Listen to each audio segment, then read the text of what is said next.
संपर्क करें modern technique enterprises 87 third floor Navyug market.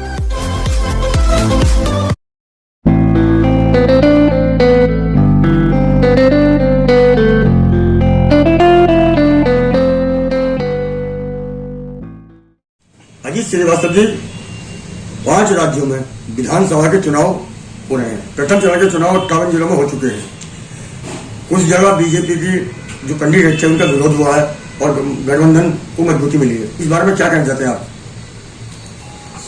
ये जो विधानसभा चुनाव 5 राज्यों में हो रहे हैं उनमें उत्तर प्रदेश, उत्तराखंड, गोवा, ये 3 स्टेट ऐसे थे जहां पे भारतीय जनता पार्टी की सरकार प्रदेश में भी है और केंद्र में तो हमारी बीजेपी की सरकार है ही है।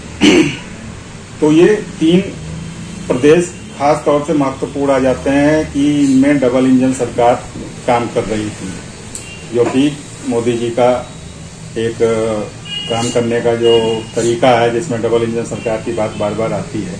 तो इन तीनों प्रदेशों में वो चीज थी। अब आती है बात कि तीनों प्रदेशों के चुनाव को मद्देनजर रखते हुए भी केंद्र सरकार ने जो बजट प्रस्तुत किया, उस बजट को अगर आकलन करो तो साफ दिखता है कि उस बजट में कोई भी प्रदेश की जनता को लुभाने वाले वादे नहीं थे। वो बजट उस हिसाब से तैयार किया गया था जो कि भारत के आने वाली समय को, भारत की अर्थव्यवस्था को दूरगामी परिणाम पॉजिटिव रूप में भारत के लिए उस बजट से सामने आए।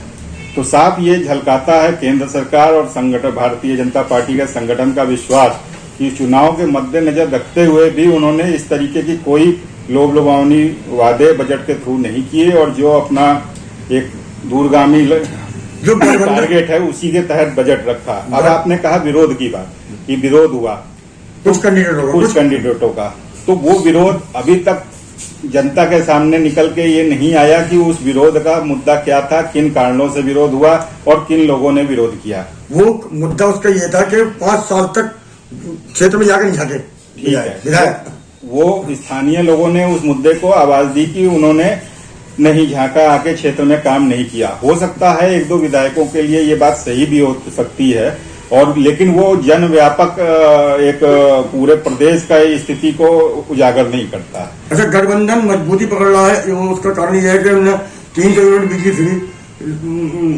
लड़कियों के लिए शिक्षा फ्री, छात्राओं के लिए शिक्षा फ्री, स्वास्थ्य मतलब चिकित्सा फ्री ऐलान किया और लैपटॉप बांटने के और स्कूटी देने का भी वादा किया। देखिए, घोषणा पत्र में जो ऐलान किए जाते हैं, पहली बात तो उस पे जनता बहुत ज्यादा विश्वास करती नहीं है।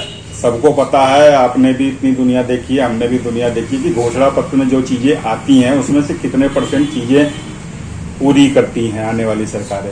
पहली बात तो घोषणा पत्र का तो सिस्टम ही भारतीय चुनाव में खत्म करना चाहिए, या तो इसे कानूनी कागजात के रूप में इसकी मान्यता देनी चाहिए। आप जो वादे कर रहे हो उसका बैकग्राउंड क्या है, आप उनको कैसे पूरा करोगे, इसका कोई जिक्र नहीं करता। केवल उसमें डाल दिए जाते हैं कि हम ये चीजें देंगे, लेकिन उसका कोई रोड मैप नहीं होता। आकलन जनता को जो करना है वो सरकार ने पीछे क्या क्या किया। समाजवादी सरकार जब वो अपने सत्ता में थे तब उन्होंने क्या किया, उससे जनता आकलन करेगी। आप संकल्प पत्र, घोषणा पत्र में क्या डाल देते हो, उससे कोई जनता को सरोकार नहीं है। भाजपा ने जो पिछले 5 साल में प्रदेश में काम किया है उसके आधार पे ही जनता वोट करेगी, और उसके आधार पे जनता का जो रुझान निकल के आ रहा है उसमें भाजपा जरूर दोबारा से सरकार बनाएगी।